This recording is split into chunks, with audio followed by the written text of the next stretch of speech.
Bom dia, boa tarde, boa noite a todos vocês aí em casa, internautas. Muito obrigado por estarem aqui nos acompanhando para mais um episódio do ExtremaCast. E hoje, com um assunto que eu podia dizer que é a coisa mais importante, é o valor mais importante que nós temos nas nossas vidas. Sem saúde, nós não temos nada, né? Eu sempre penso assim, quando eu estou em casa que meu filho está doente, ou minha mulher está doente, ou eu estou doente, não consigo fazer nada. Nem trabalhar eu consigo, nem atender os pacientes eu consigo, porque minha cabeça está sempre pensando na doença. Mas, diante disso, eu trago aqui para vocês uma sumidade na área de saúde, que é vamos dizer, uma honra, um grande prazer para nós termos aqui Dr. Enis Donizete Silva. Muito obrigado, doutor, por o senhor estar aqui ao nosso lado, aqui nesse programa, para a gente poder trazer informação relevante à vida das pessoas. Queria agradecer muito. Eu já vou contar um pouco, eu vou pedir para ele cumprimentar vocês de casa, mas eu queria que o senhor desse as boas-vindas ao pessoal de casa. Muito obrigado. Legal. Prazer, Fabrício. Na verdade, assim, eu me sinto muito honrado de estar aqui e me sinto muito feliz com isso também. A gente vive uma situação muito controversa no mundo, né? As redes sociais hoje são os grandes vilãs de algumas coisas, né? Mas, por vezes, elas prestam um enorme serviço, né? E acho que o que a gente vai tentar fazer aqui hoje é tentar fazer uma prestação de serviço para a nossa comunidade, tentar entregar alguma coisa, tentar usar as redes sociais para o bem. Tentar entregar as redes sociais para que elas tragam maior qualidade de informação, informações mais verdadeiras para as pessoas. A gente precisa muito disso, Fabrício. Perfeito, doutor. Muito obrigado. Pessoal, vem comigo. Olha isso aqui. Olha o currículo desse mestre aqui. Um monstro da medicina, eu vou chamar assim. Desculpa, não é... Isso é pouco para o senhor, doutor. Olha só. Presidente da Fundação para a Segurança do Paciente. Aliás... pioneiro, eu sei dessa história, pioneiro do Brasil nessa questão da segurança do paciente, algo tão importante. Coordenador do canal @paciente de alto risco, corresponsável pela residência de anestesia do Hospital Sírio-Libanês em São Paulo. Quem não conhece, às vezes as pessoas não conhecem, o Hospital Sírio-Libanês é referência no país, entre primeiro ou segundo hospital do país, considerado por todos. Diretor da medicina de pacientes graves, diretor clínico e técnico do Hospital São Lucas, de Extremo, uma honra ter o senhor aqui com a gente, ex-diretor científico e presidente da Sociedade de Anestesia de São Paulo, ex-presidente da Comissão de Ética do Hospital Sírio-Libanês. Galera, tem que ler, porque é muita coisa aqui, é um currículo de expressão demais. Por 12 anos, e ex-presidente do COREME do Hospital Sírio-Libanês por 11 anos, já foi também diretor administrativo, científico e geral do Serviço de Anestesia, da SMA, que é uma referência. Se tem algum anestesista assistindo, sabe o nome e a importância do Dr. Enis, né, como um dos pioneiros também na prestação de serviços de anestesia através de empresas no Hospital de São Paulo. Diretor de defesa profissional da SBA, Sociedade Brasileira de Anestesia, e mestre em Tecnologia em Saúde e MBA em Health Technology. Doutor, olha, parabéns, viu?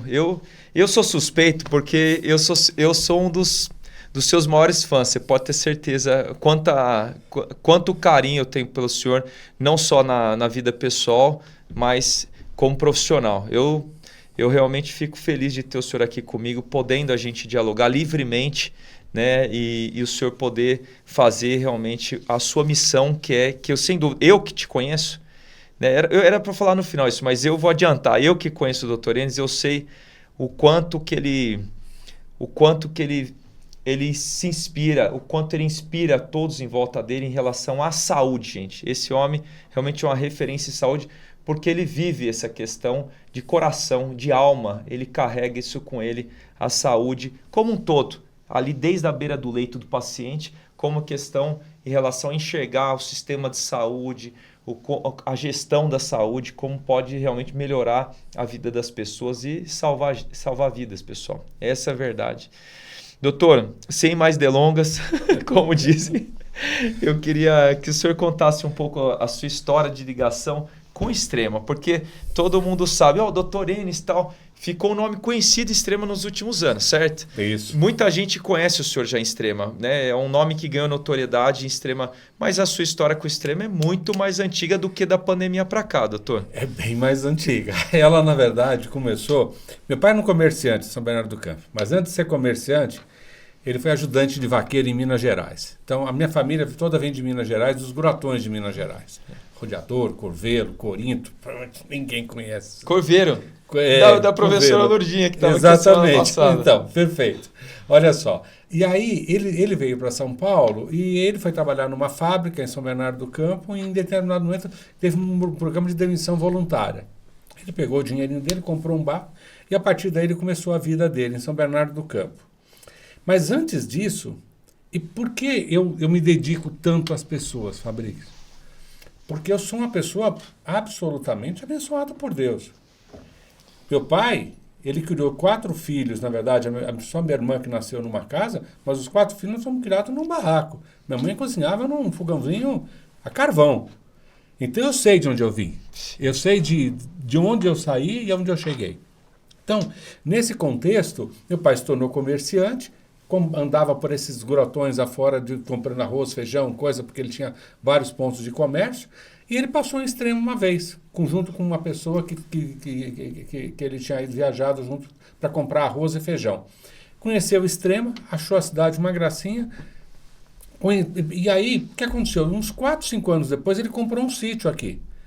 Isso foi em 79, Fabrício. Nossa. 1979.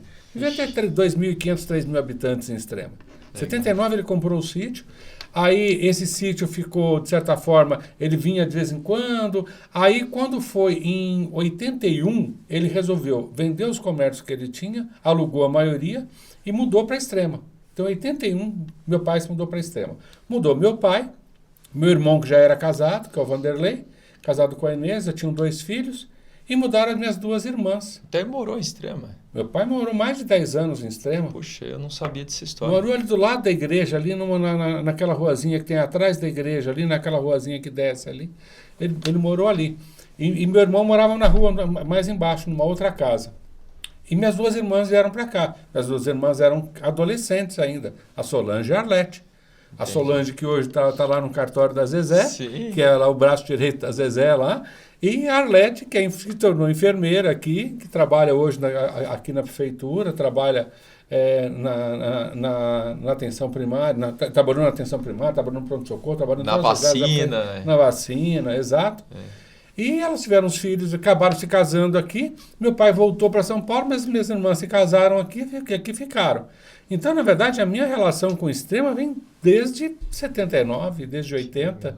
Nós já estamos em 24, 44 anos de história. E outra coisa, você nunca deixou de frequentar a Extrema, Não, né? não. Esses anos você foi exercer... Porque, para quem não sabe, gente, eu contei o currículo, mas o Dr. Enes se tornou uma referência nacional. Por quê? Porque ele era uma liderança dentro do Hospital de Sírio-Libanês e é ainda até hoje. Lá ele construiu uma carreira dentro do hospital. Esse hospital que simplesmente cuida ele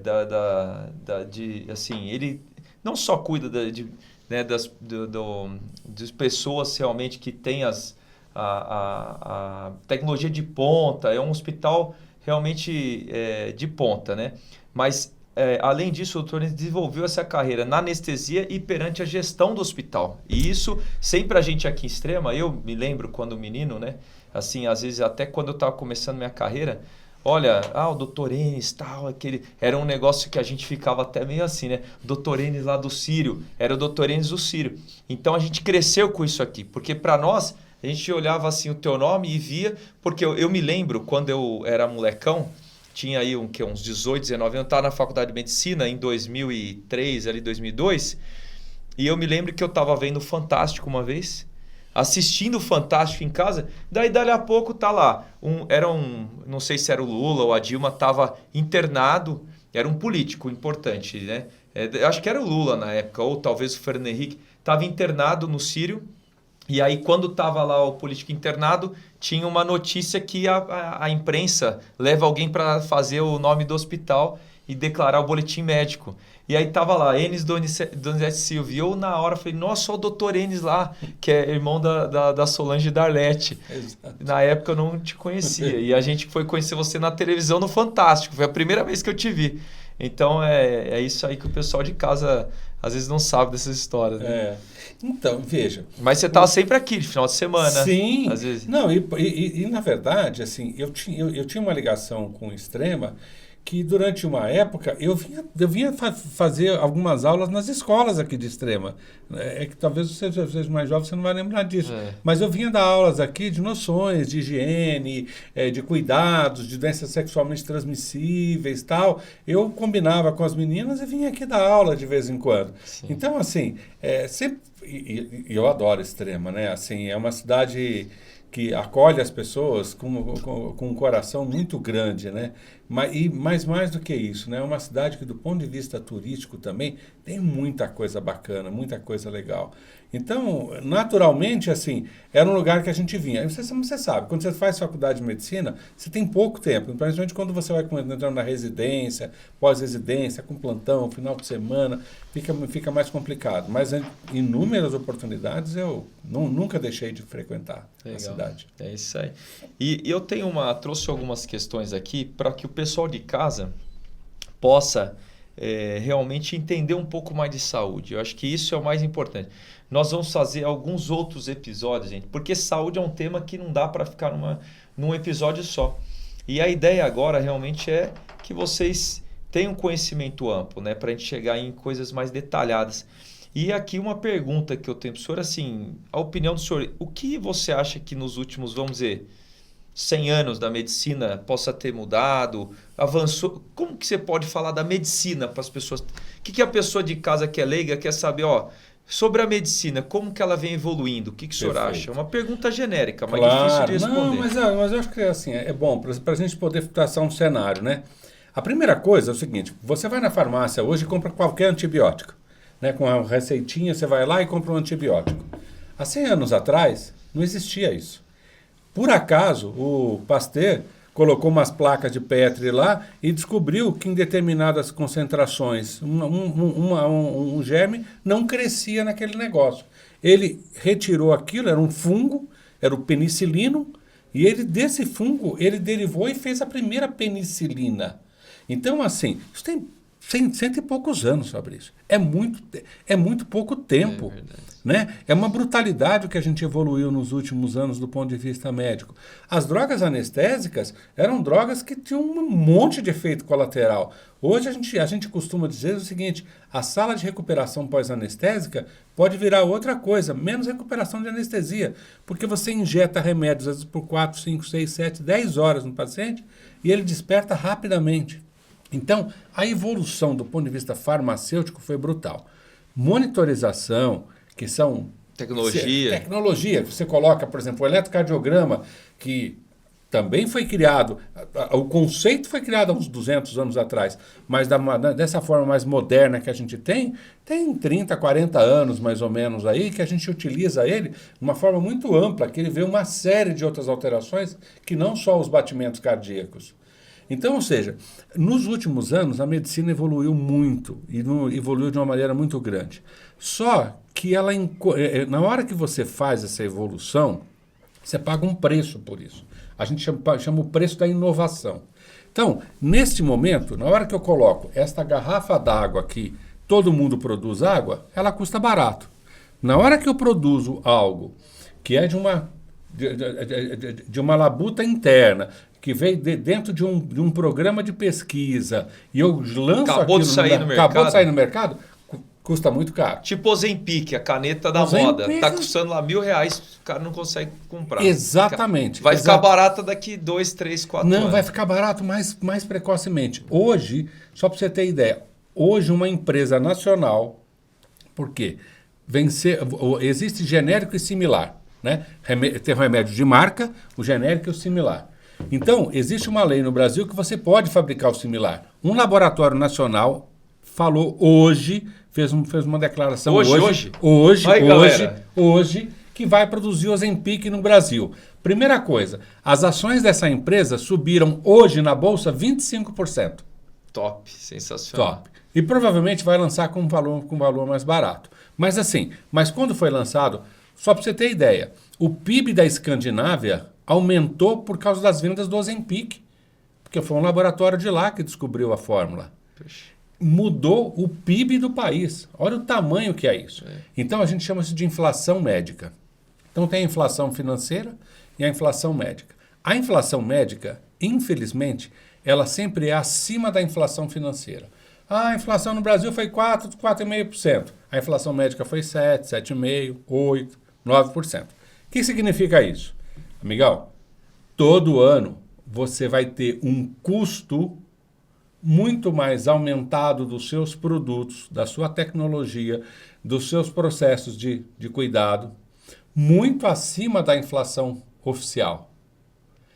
Vai chegar um momento que vai acontecer um desequilíbrio nas contas, tanto públicas quanto privadas. E vai ser difícil. Então, é um momento nacional agora, a gente vai abordar isso mais para frente, de uma enorme dificuldade. Então, voltando a essa questão da evolução. A evolução, ela trouxe qualidade de vida? Claro que trouxe. A expectativa de vida nos anos 20 e 30 era 45, 50 anos. Hoje está chegando aos 87 anos no Japão, 91 anos nos países escandinavos. É brutal o que a gente conseguiu. E a gente conseguiu isso também, por exemplo, à custa de vacinas. E aí, vai um aviso aqui para o nosso público. Tem que vacinar as crianças. Lógico. O que a gente já teve de epidemia nesse país que elas foram contidas pelas vacinas.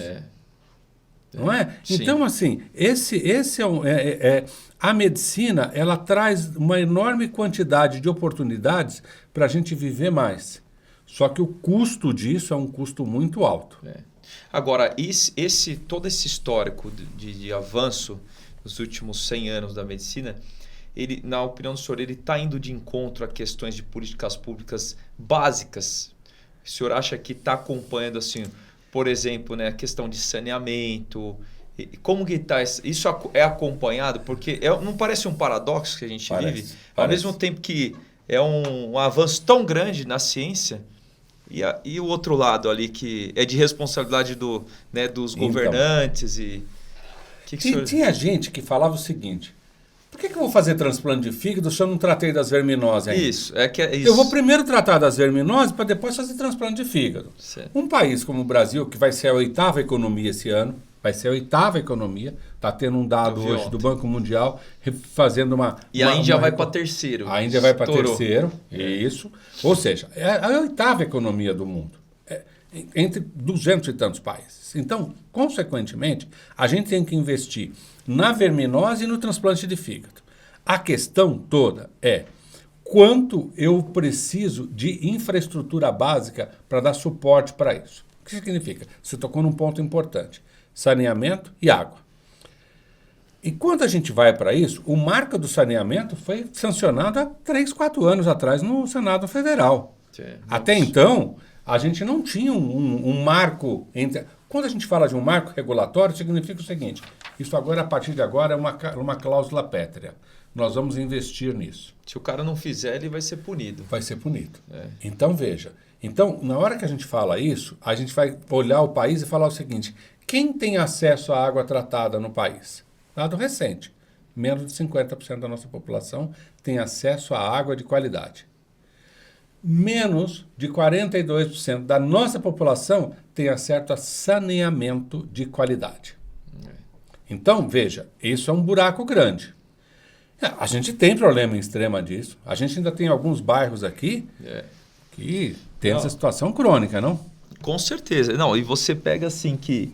você está tocando num ponto, doutor, que eu fico também fazendo uma reflexão, né? Que o senhor está falando sobre a questão do saneamento. O senhor falou de índices de menos 50%? Menos 50%. Do Brasil. Mas assim, Extrema não é Nordeste, né? Nós jeito estamos nenhum. aqui no Sudeste. Nós estamos talvez na 3ª ou 4ª economia do estado de Minas Gerais. E se a gente pensar que Extrema tem hoje vamos dizer, um dos maiores PIB per capita, né, de Minas Gerais, está entre as cidades mais ricas do Brasil. O orçamento de Extrema esse ano, doutor, foi de 645 milhões, orçamento previsto, né, para a prefeitura, vamos dizer, administrar a cidade. Né? E eu realmente fico estarrecido com algumas situações que eu estou vendo. Porque assim, na verdade, o que a gente tem feito? Uma caminhada por Extrema, 33 bairros hoje. A cidade cresceu, né, muito, e a gente praticamente teve um olhar para fazer como se fosse, imagina um paciente, que a gente vai fazer um check-up, né? Vamos fazer um diagnóstico do paciente. E esse paciente se chamava Extrema. E aí, quando a gente começou a andar por Extrema, conversar com todos os tipos de pessoa, com o jovem, com o idoso, com o professor, com o comerciante, a gente foi notar uma percepção das pessoas sobre uma questão importante, que Extrema cresce hoje de forma desordenada, sem planejamento. Esse é o cerne da questão. E isso nos preocupa muito. Por quê? Porque diante do que nós estamos falando aqui, a gente está vendo que a questão habitacional, o problema mais grave hoje da cidade, ele tem trazido graves consequências à saúde da população. Por exemplo, pessoas hoje que vivem em situações sem dignidade alguma. Pessoas que vivem sem água tratada, sem saneamento básico, sem luz, sem asfalto, sem esgoto, sem nada. E há uma parcela enorme dessas pessoas vivendo. E essas pessoas que foram morar nessas áreas consideradas, entre aspas, irregulares, na verdade, essas pessoas elas são, de certa forma, vítimas de uma situação. Por quê? Porque a Extrema traz pessoas para trabalhar aqui nos empregos que são gerados. Só que quando as pessoas vêm, elas não têm outra opção. Se ela não construir aonde ela puder, ela não põe comida na mesa para o filho comer. Ela não consegue fechar a conta de casa. Então, por quê? Realmente por causa do preço extorsivo do aluguel hoje, diante de um crescimento sem planejamento e que não houve nenhum tipo, vamos dizer, de política habitacional realmente que pudesse ofertar financiamentos e de habitações que caibam no bolso do trabalhador que mais precisa, né? Porque tem que ser realmente sem entrada, com a entrada aqui de 20, 30 mil reais, o trabalhador aqui de Extrema e do Brasil todo não consegue entrar num financiamento de forma justa. Bom, eu me estendi um pouquinho, mas eu queria dizer isso, porque vai de encontro sobre a questão do básico, como o senhor falou, da questão do saneamento, da água tratada, que realmente traz saúde, né? Traz. E as pessoas de casa às vezes não sabem o quanto é importante o saneamento básico na saúde das pessoas. Isso a gente viveu no Brasil na década de 40, 30, 40, em que predominava no Brasil as doenças infecciosas. A gente viveu, na verdade, se a gente olhar um mapa, que é um mapa da saúde no país, um mapa da doença, a gente tinha na década de 30, 40 uma enorme quantidade de infecção relacionada à água e relacionada ao esgoto. Uma mortalidade infantil alta, uma mortalidade infantil por esquistossomose, doença de Chagas, coisas que hoje a gente vê de forma muito rara. Pois bem, então isso que você está me falando é esse cenário.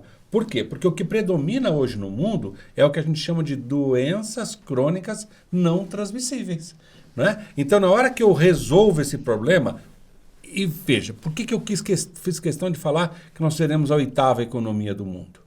A gente, durante o governo passado, ficou uma conversa enorme sobre entrar na OCDE ou não. A OCDE é uma organização dos países mais ricos do mundo e que, de certa forma, tem uma série de indicadores. E eu brincava naquela época em várias conversas que eu tinha com as pessoas. O Brasil não pode entrar na OCDE, porque dos 300 e tantos indicadores, ele não preenche 150. E aí você está me dizendo que em Extrema a gente talvez não preencha 180, 200. É isso. Então a gente tem que ter muita atenção com relação a isso. Por quê?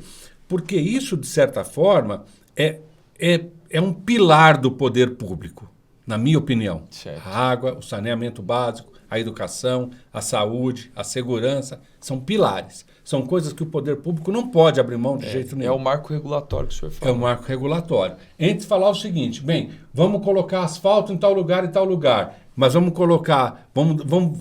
abrir mão de água encanada e esgoto? Não, água encanada e esgoto. Em primeiro lugar. É melhor, durante um determinado tempo, colocar pedra na rua e assim por diante, e investir... Depois vai o asfalto. Depois vai o asfalto. Até porque uma questão óbvia, se você faz o asfalto, depois tem que quebrar tudo para fazer o saneamento. Aí Isso, é meio complicado. É meio complicado. Então, essa é assim. E o mundo vive isso hoje, né? O mundo dos países mais ricos vive as doenças crônicas não transmissíveis, hipertensão, diabetes, obesidade. São essas doenças hoje que estão matando a nossa população. Doutor, eu vou te fazer uma pergunta aqui, que mandaram aqui no meu celular para eu fazer para o senhor. Algumas pessoas sabiam que eu ia vir tá aqui com o senhor. Olha só, como o senhor pode discorrer sobre esse tema.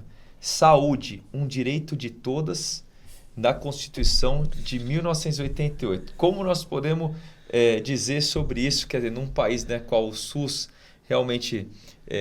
quero que o senhor traga a visão do SUS, não só, lógico, a questão teórica, mas a questão prática também. Talvez o senhor puder fazer uma análise, porque a Constituição de 88 muda tudo isso, Perfeito. né? Então, o pessoal de casa que é leigo, entendam um pouco do que o doutor Enes vai falar sobre o SUS, gente. Isso é importante. Legal. Então, assim, a primeira coisa é que o Ulisses Guimarães chamava essa de Constituição Cidadã.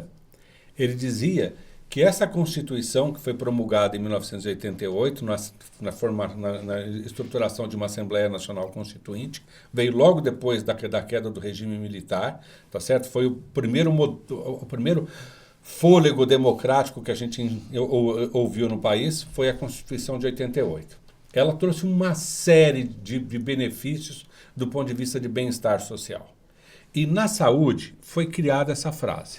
A saúde é um direito de todos e um dever do Estado. Eu costumo dizer, se a saúde é um dever do Estado, quem cuida da doença? É verdade.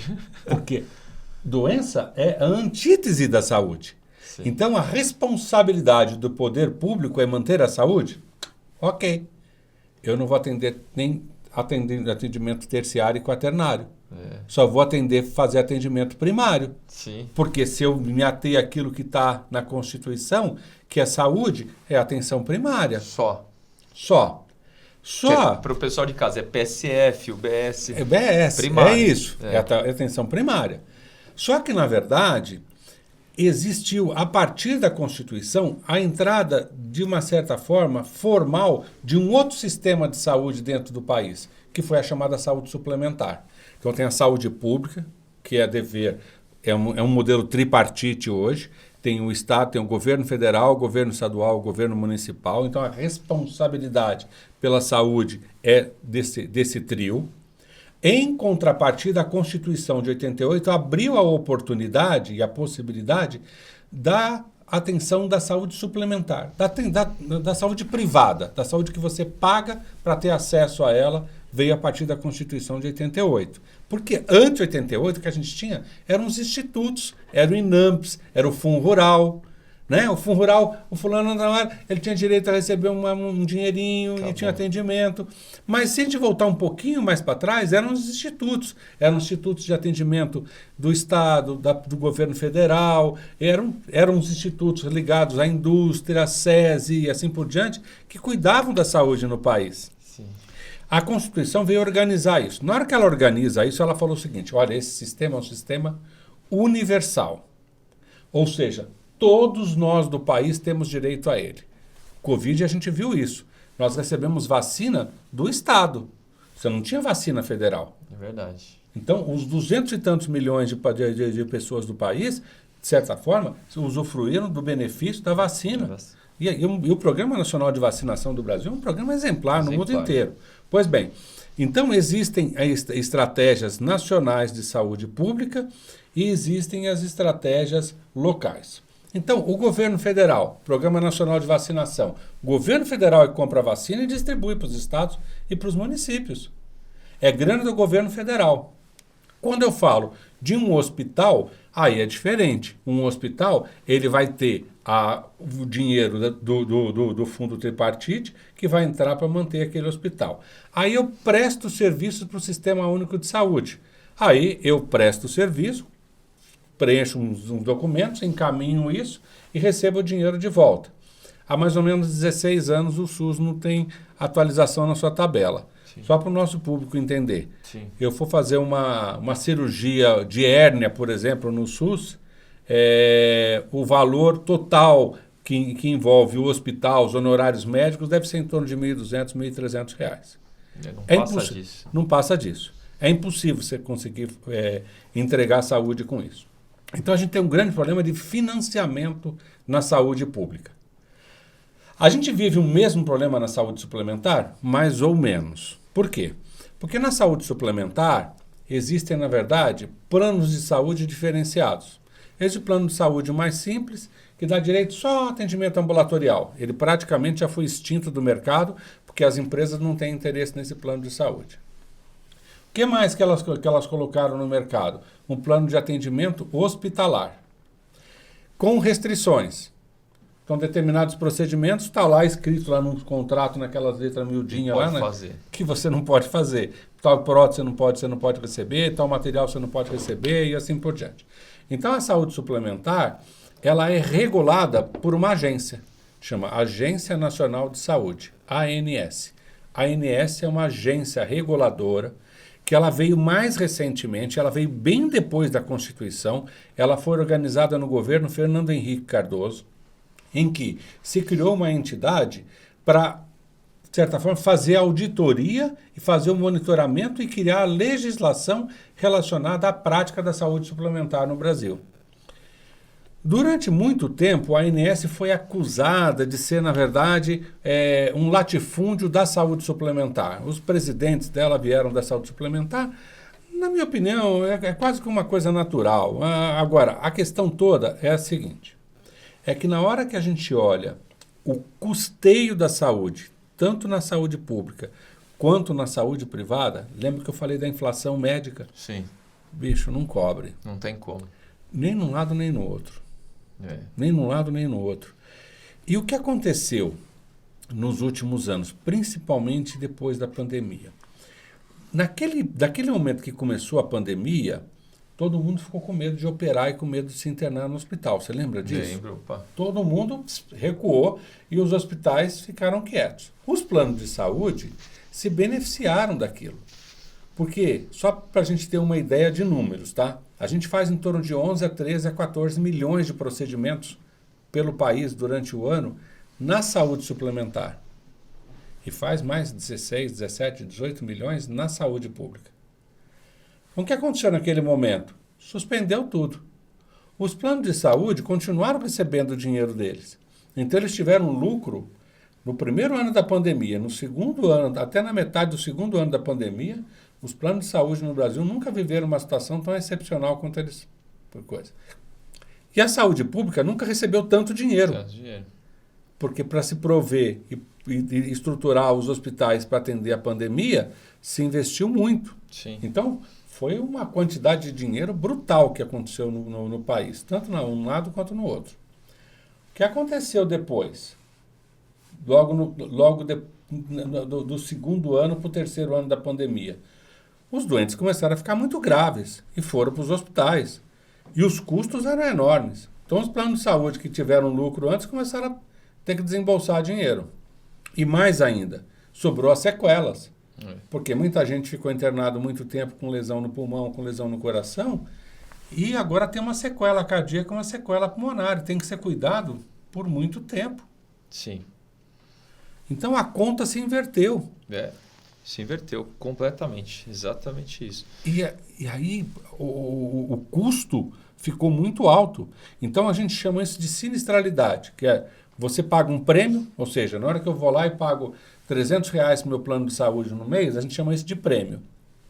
Aqueles R$300 estão distribuídos entre 50 mil pessoas que pagam aquele plano de saúde. Aí vamos imaginar que você faz as contas e fala assim, o plano de saúde recebe 15 milhões por mês.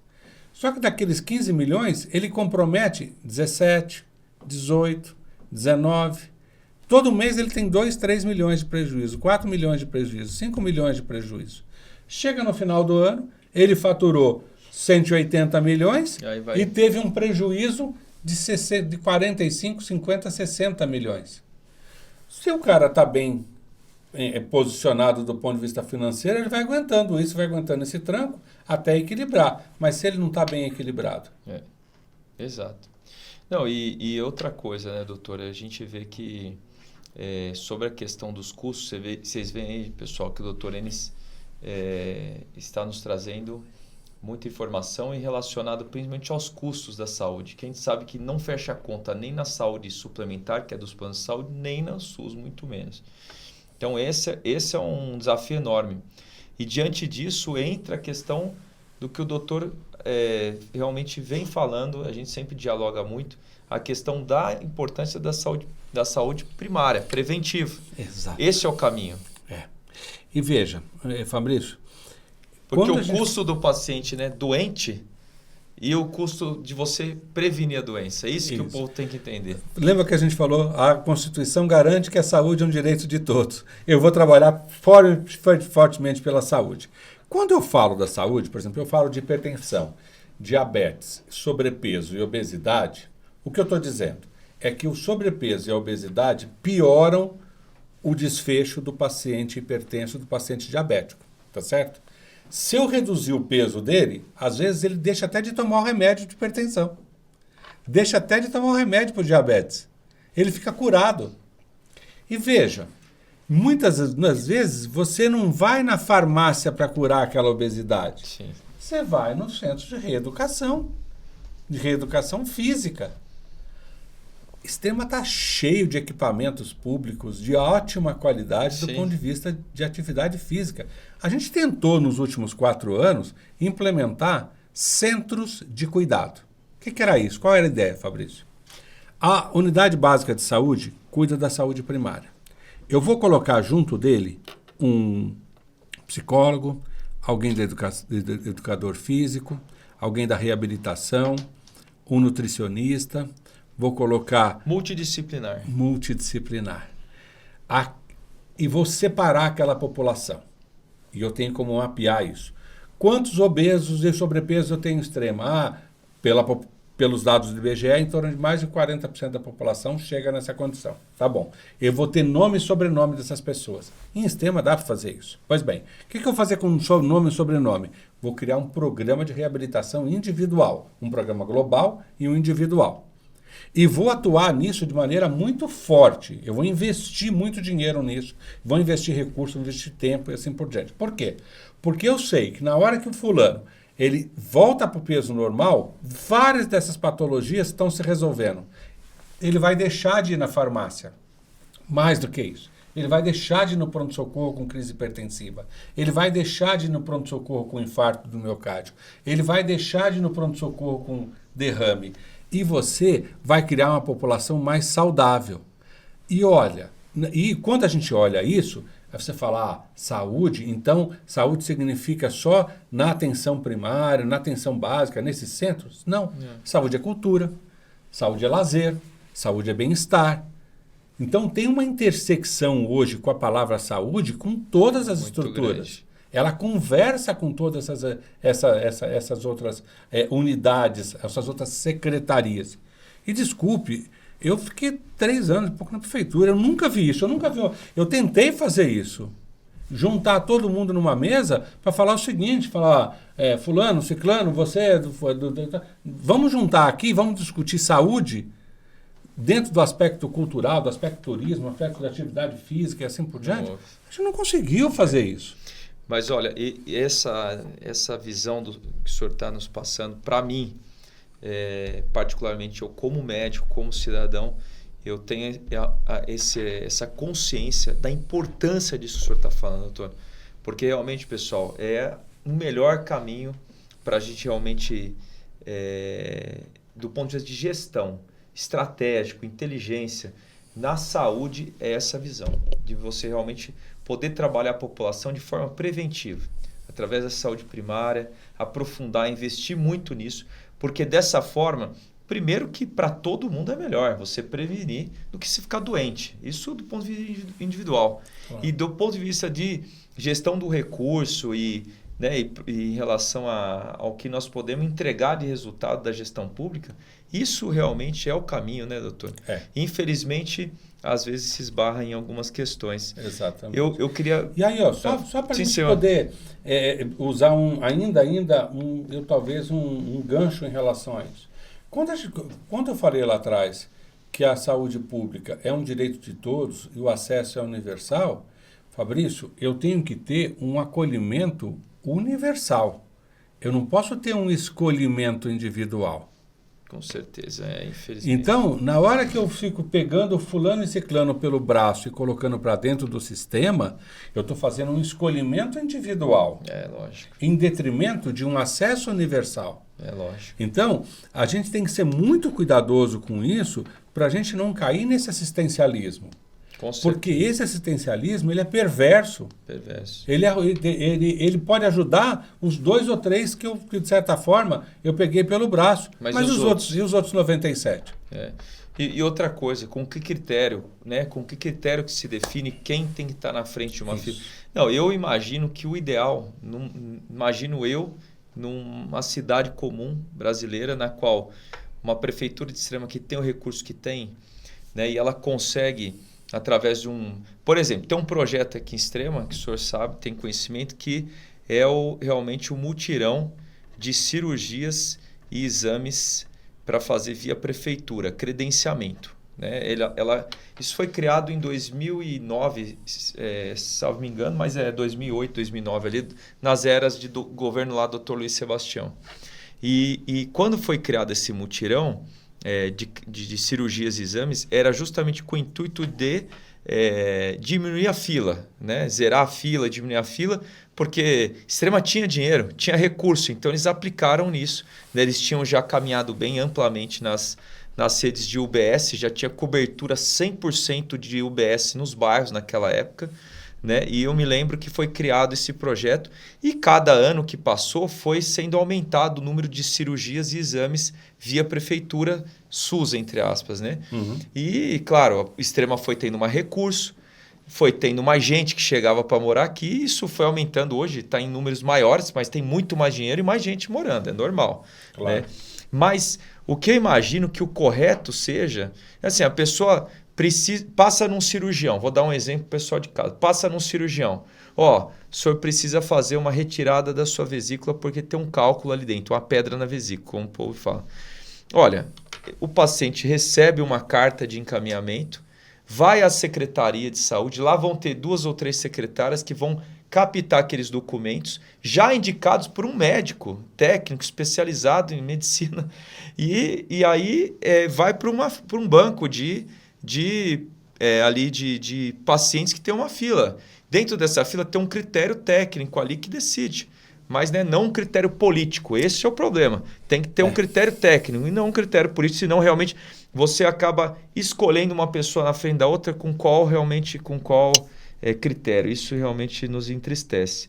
E uma outra coisa que eu queria perguntar para o senhor aqui é como o senhor poderia nos dizer a sua experiência da Covid aqui em Extrema? Porque eu vou dizer para o senhor uma coisa, doutor Enes. Eu estava sozinho mesmo. De 2020 até ali 6 meses, naquela primeira onda, sozinho lógico, com os enfermeiros, médicos, e a gente tentando ali, né, solitários ali, abraçar a tudo aquilo que chegava, né? E realmente a gente estava atendendo os pacientes do convênio, do SUS, todo mundo lá no hospital. E foi realmente uma luta muito dura. E realmente eu falo abertamente, não tenho por que esconder isso. Realmente, do ponto de vista da parceria que a gente buscou a todo momento com a prefeitura, o diálogo, a conversa, não parceria financeira, não, de forma alguma. O Hospital São Lucas, ele presta serviço, doutor Enes, há mais de 40 anos para o SUS. E todo mundo sabe aqui o que eu vou falar aqui agora. Os pacientes que entram no hospital, seja ele pelo SUS ou pelo convênio, ele tem o mesmo tratamento, ou particular. Os mesmos colaboradores, é a mesma cama, é o mesmo quarto, é igual. Muitas vezes você tem no mesmo quarto ali pacientes do SUS um dia, do outro dia o paciente da prefeitura, do outro do convênio, do outro do particular, no mesmo quarto. é o mesmo cirurgião, é o mesmo material, o mesmo equipamento, é o mesmo remédio que vai na via, é tudo igual. Sempre foi assim. Isso foi um valor que Dr. Luiz Sebastião, Dr. Moura, Dr. Jussara começaram há 40 anos atrás e nós mantivemos isso. E na pandemia nós abraçamos todo mundo, SUS, convênio, e fomos realmente montando toda a estrutura para o São Lucas poder ser ali um hospital que estava disposto ali a abraçar a pandemia. Mas a gente tentou diversas formas de dialogar e não conseguimos na época, se misturou muito as conversas. E, graças a Deus, eu falo isso aqui para as pessoas de casa, graças a Deus o Dr. Enes veio à Extrema. E eu sempre falei isso, não estou falando isso agora não, sempre falei isso lá atrás. A vinda do Dr. Enes realmente mudou todo o cenário que a gente vivia em relação à gestão da saúde extrema. Porque iniciou-se um diálogo que se estava na frente a questão técnica, médica, de saúde e não questões políticas. E o Dr. Enes realmente abraçou a todos, assumiu ali uma baita responsabilidade porque estava caótico o atendimento, do pronto atendimento ali do hospital, nem era hospital Roberto Cunto, na época era Jair Olivotti, o senhor lembra disso? Estava caótico. A população sabe do que eu estou falando, nos primeiros 6 meses, 1 ano ali, o atendimento dos pacientes com Covid que chegavam estava caótico, e relatos e mais relatos de situações graves ali. E a gente, realmente, quando o senhor veio, tudo mudou, porque o senhor assumiu a parte técnica e realmente equipou com UTI, com equipamentos, o atendimento ficou realmente... Moltei que atendeu tantas pessoas lá no Hospital Municipal Roberto Cunto e realmente a gente pôde dividir e atender muito melhor as pessoas. E eu sou grato ao senhor por ter estendido a mão a gente ali do hospital, que a gente sentia muito realmente... A gente estava sofrendo com todas as dificuldades e ninguém olhava por nós. E o senhor veio olhar, eu agradeço hoje aqui e tenho certeza que essa voz da população, que tantas pessoas o senhor ajudou aqui. Tá? Fabrício, é assim, quando você passa por uma situação de crise generalizada, você tem que fazer gestão do problema. A primeira coisa é você ter uma noção exata do que é o seu problema, do tamanho dele e a forma como você vai resolvê-lo, né? Então, assim, a primeira coisa importante não dá para fazer isso sozinho, né? Você tem que ter um time, um grupo de pessoas que vá se dedicar de forma forte e integral àquele projeto, né? E eu tive um time que me ajudou. Tive um time da saúde primária, tive um time do pronto-socorro, tive um time que a gente criou no hospital, porque o hospital não existia, né? Na verdade, o hospital era só a construção, era só a alvenaria só, tá certo? Pois bem, então a gente conseguiu ali motivar as pessoas e cativar as pessoas para um projeto grande e para uma luta que seria muito maior do que, de certa forma, a gente poderia sustentar, né? Em vários momentos a gente pediu socorro para o Hospital São Lucas, pedimos socorro para Pouso Alegre, pedimos socorro para outras cidades aqui que nos ajudaram, para São Paulo. Exatamente. A gente ajudou. Então, assim, a gente teve... Agora, isso só vai se sustentar se tiver uma organização, né? E eu sempre defendi que a gente tivesse um modelo organizacional estruturado. Então, ou seja, o que a gente fez? A atenção primária, de certa forma, ela ficou esvaziada durante aquele período. A gente transferiu uma quantidade de médicos e de enfermeiros da atenção primária para montar as nossas unidades satélites. Transferiu uma parte daquele time para dentro do hospital. E contratamos uma equipe para cobrir a UTI e para aumentar o contingente do pronto-socorro.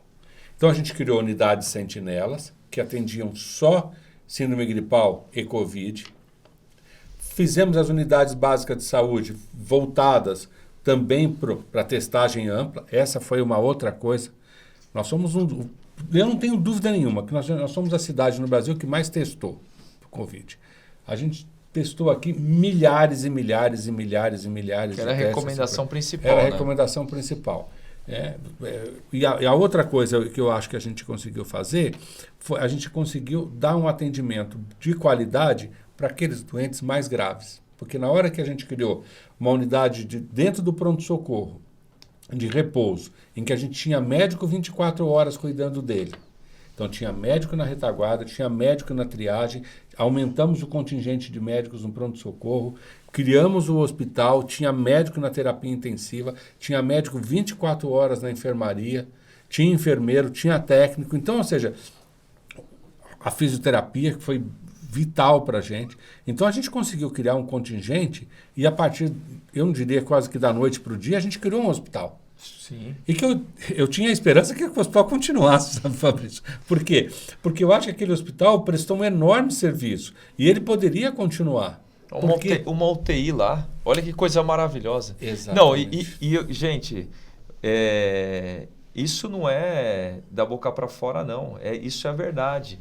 Olha só, a Solange, eu vou falar algo pessoal, se o senhor me permitir. A Solange, que é irmã do Dr. Enes, ela pegou um caso gravíssimo de Covid, com quase 80% do pulmão acometido, né? Praticamente ficou no helmet, né? No capacete, máscara, CAF, e não foi entubada porque realmente, por Deus, né? Mas ela tinha todas as condições, eu sei, financeiras e econômicas, e seja lá de que a gente possa falar, de ser transferida para um hospital em São Paulo, de ponta. E onde que ela tratou? No Hospital Municipal. No Hospital Municipal, sob a supervisão do Dr. Enes, da equipe que ele tinha montado, e ali ele veio a mostrar realmente que ele realmente acreditava naquilo que ele estava fazendo. Essa é a verdade. Porque a irmã dele, que tinha condições, ela ficou aqui. É ou não é, doutor? É isso mesmo. Essa é a verdade. E ela saiu bem, graças a Deus. Poderia não ter saído, mas Poderia. ela saiu bem. E ali naquela decisão de vocês, todo mundo, muita pressão em cima da família, até o Dr. Enes sofreu uma pressão grande, muitas pessoas, vamos transferir a Solange para um hospital em São Paulo de ponta e tal, que ela está aqui no Hospital Municipal, e o Dr. Enes, ali ela, e junto com a família em decisão colegiada, compartilhada, eles falaram, não, vamos ficar por aqui e aqui nós vamos cuidar. E a equipe que o Dr. Enes tinha montado cuidou dela. Olha... Foi um período muito duro, sabe? E de certa forma, e não foi para demonstrar que o hospital poderia cuidar dela. Eu acreditava, e acredito até hoje, que com aquelas pessoas, com aquele time lá, eu tinha condições de dar um atendimento que ela teria no meu hospital, que ela teria no Sírio-Libanês. Eu não tinha dúvida sobre isso. Medicamento, estrutura, cuidado, atenção. Então, ou seja... na verdade, se tratava de entender o cenário que a gente vivia no país. Sim. Era um cenário de enorme restrição de vagas e locais para cuidar das pessoas. Então, na hora que você cria um lugar com essa potencialidade, com essa força toda, você abre uma possibilidade, porque no meu plano, na verdade, na minha estrutura, na minha estratégia, aquilo seria um hospital que a gente ia reformar a central de material, que ela está toda construída errada. O centro cirúrgico está construído errado. A estrutura da UTI está construída errada. Os dados mostram isso. Dados da vigilância sanitária. Tinha que ter reforma. Então, mas o que eu imaginava? Nós vamos construir agora um hospital. Por quê? Porque há necessidade de um hospital voltado ao atendimento público em extrema. Eu não tenho dúvida disso. O foco não deve ser cirurgias de média e alta complexidade. Deve ser cirurgia ambulatorial, cirurgias de pequeno porte. Uma tireoideia, uma hérnia, uma colecisté, uma cirurgia da bexiga, uma fratura no braço, na mão. Não vou fazer uma prótese de quadril, não vou fazer uma cirurgia de fígado, não vou fazer uma cirurgia de pulmão, uma neurocirurgia. Não há necessidade disso. Agora, precisa desse equipamento. Eu vivi agora na atenção primária nos últimos meses uma pressão danada por uma série de casos que estão aí rodando. 6 meses, 8 meses, 1 ano e meio, procurando lugar para ser atendido de coisas relativamente simples. Eu imagino. Bom, eu estou sendo bombardeado pela equipe aqui, nós já estouramos todos os momentos, mas... eu queria, antes de mais nada, dizer aí vocês de casa que eu tenho uma percepção muito boa, uma expectativa muito boa com o Dr. Enes. A gente tem um carinho, um respeito um pelo outro, né, que é uma coisa muito boa, é um sentimento muito bom. E eu me sinto hoje muito feliz, porque eu tenho sempre uma característica minha é de me aproximar de pessoas boas. Isso eu sempre fiz na minha vida. Quando eu vejo uma pessoa boa, eu puxo ela para o meu lado. Eu não deixo, ao contrário, né? Eu sempre ouvi meu pai falando assim, filho, não pode ter medo de sombra. Ao contrário, as pessoas boas têm que estar juntas, no mesmo time, que elas vão se somar e potencializar. E eu humildemente aqui eu falo que a gente ter o Dr. Enes aqui em Extrema para nós, gente, é algo realmente extraordinário, porque a bagagem, o conhecimento, a experiência que ele viveu no melhor hospital do Brasil, realmente a gente ter aqui em Extrema hoje, para nós, é maravilhoso, porque a gente não teria condição hoje, seja na parte pública, privada, de trazer um profissional desse. E eu sei a verdade do Dr. Enes estar aqui hoje. Ele não está por nenhum interesse além do que a missão da vida dele. Ele chegou a um ponto da vida que eu conheço, eu vou falar por ele aqui, que eu sei que ele já cumpriu algumas missões na parte privada, que é realmente nesse hospital de ponta, que é o Hospital Sírio-Libanês, que ele cumpriu uma missão lá. E hoje, aqui em Extrema, ele tem uma missão maior, que é ajudar a nossa população de Extrema, pelo vínculo, pelo carinho que ele tem com a cidade. E ele vai, com certeza, ele vai nos ajudar de todas as formas. Ele já está, com todo o orgulho do mundo, eu falo isso aqui para vocês, ele já está nos ajudando no Hospital São Lucas, fazendo um trabalho de melhoria, frente de tantas dificuldades, porque o Hospital São Lucas é uma empresa de saúde, nós estamos falando quanto difícil está a saúde no Brasil, mas graças a Deus ainda é uma empresa que ela não tem passivo, ela consegue, diante de toda, desde a pandemia, ela conseguiu se manter de pé, manter ali as 350, 400 famílias todos os dias ali recebendo em dia, né? E o Dr. Enes vem realmente para fazer a diferença no nosso hospital, eu não tenho dúvida disso. Hoje o Hospital São Lucas, ele é um hospital que entrega uma UTI de 10 leitos, 70% do atendimento ali é do SUS, entrega uma hemodiálise que funciona, atende 120 pacientes, entrega um centro cirúrgico que faz 500 procedimentos, sendo que 200 mais ou menos são do SUS, via prefeitura. Você tem uma maternidade que tem pediatria cobrindo 24 horas, você tem oftalmologia, otorrino, cateterismo cardíaco, fizemos neurocirurgias no ano passado. Então, veja bem, 90% dos pacientes que entram no São Lucas, eles resolvem um problema ali e a gente só transfere 10%. E claro que tudo pode melhorar. E o Hospital São Lucas vai melhorar mais ainda, não tenho dúvida. Ele já resolve muito a saúde das pessoas. E com o Dr. Enes a gente vai realmente impulsionar o acolhimento, o atendimento, a humanização ainda mais no hospital, porque ele é especialista nessa parte de humanizar, de especializar as equipes, de envolver todo mundo, e o senhor vem para somar. Eu sou muito grato ao senhor para estar hoje no nosso time de gestão administrativa, e que Deus abençoe o senhor, que tenha, sim, sem dúvida, a energia, que continue com essa vontade que o senhor tem de fazer diferença na vida das pessoas através da saúde. Eu sou muito grato a você, doutor. Muito obrigado. Eu que agradeço, Fabrício, pela oportunidade, pelo tempo. Desculpe, pessoal, se a gente estourou o tempo aí, mas eu acho que assim deu para a gente poder entender um pouco todo esse cenário que está por trás da saúde e todas as oportunidades. Eu não falei só de desgraça, eu falei de oportunidades, né? E acho que a gente tem que buscar essas oportunidades e construir um novo modelo de saúde em Extrema. A gente tem todos eu diria que os requisitos para isso. Falta só a gente ter boa vontade, determinação e, mais do que isso, planejamento e organização. Cenas para o próximo capítulo.